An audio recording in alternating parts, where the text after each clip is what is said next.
भगवान को सर्वशक्तिमान कहा जाता है, सब काम भगवान करने में सामर्थ्य, जिसके पास हर कार्य करने का सामर्थ्य है, वही तो परमात्मा है, वही तो नारायण है, वही तो ईश्वर है। अब जरा आप विचार कीजिए, अगर भगवान जन्म लेना जानते हैं, प्रकट होना नहीं जानते, तो भगवान परमात्मा कहां होंगे?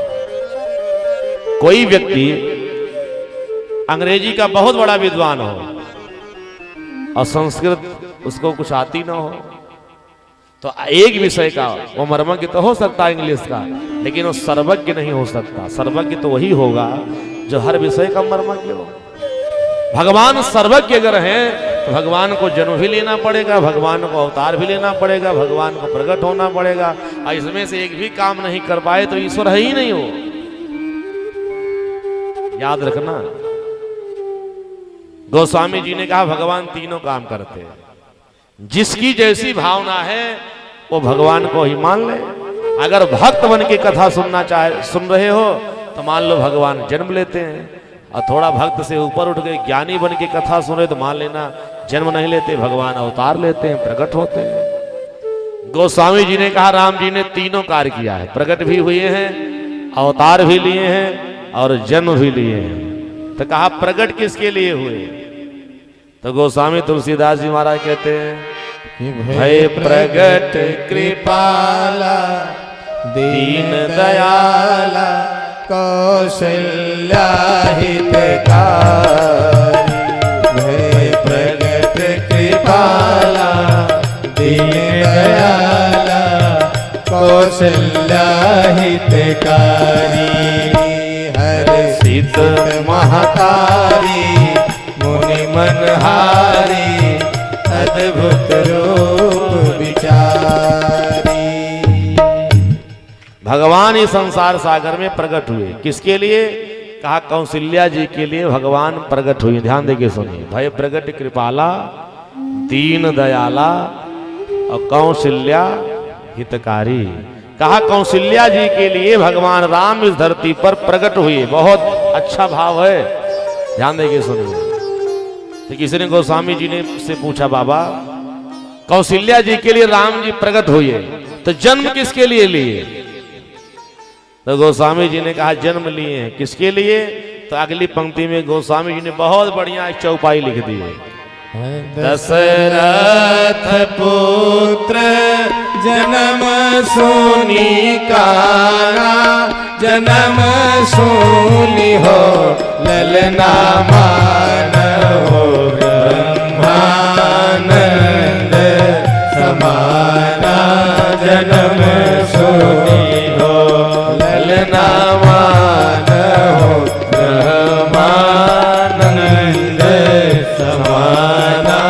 जन्म सुनी हो नवमी तिथि मधुमास पुनीता मधुमास पुनीता मधुमास हो ललना शुक्ल पक्ष अभिजित हरि प्रीता। जन्म सुनी हो ललना शुक्ल पक्ष अभिजित हरि प्रीता। जन्म सुनी हो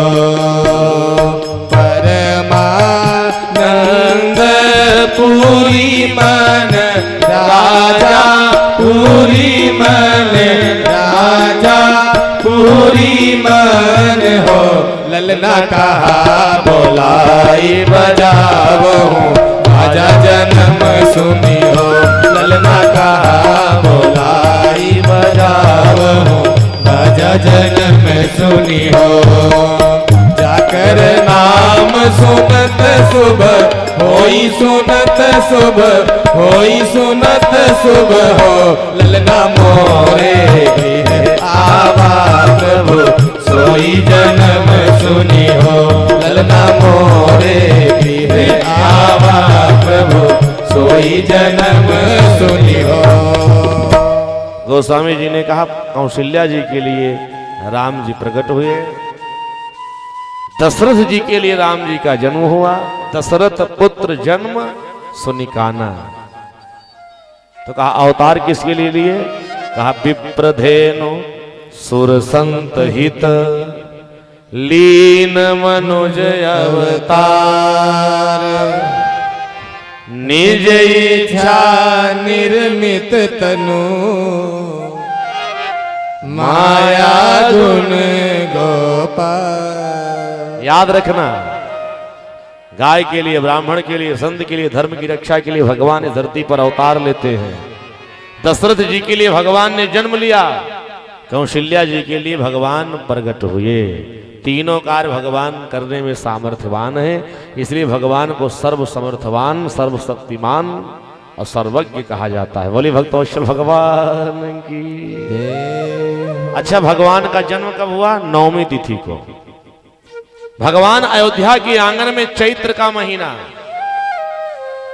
शुक्ल पक्ष, ध्यान देके सुनेंगे। हाँ, और बढ़िया सुंदर सज्जनों, मंगलवार का दिन,